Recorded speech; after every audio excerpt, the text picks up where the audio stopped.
afternoon. My name is George Nicola, your customer service manager. It is my pleasure to welcome you all on board this flight to Belfast, Belfast City Airport. I would like also to introduce my colleague Bradley, who is working with me today. Special welcome to those of you returning from our executive club and also those of you joining from our One World Alliance partners.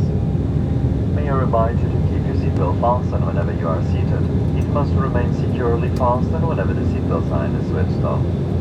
When opening overhead lockers, please take care items may have been and they could fall out and cause injury. Smoking, the use of electronic cigarettes or vaping is not permitted at any time whilst on board.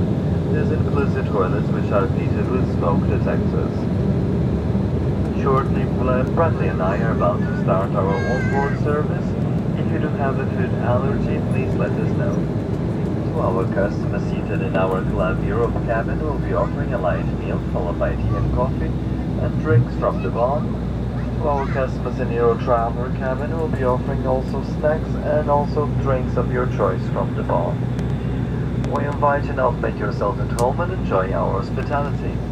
And if there is anything we can do to make your journey more comfortable, please let us know. Very short flight, just about 1 hour from now. Thank you.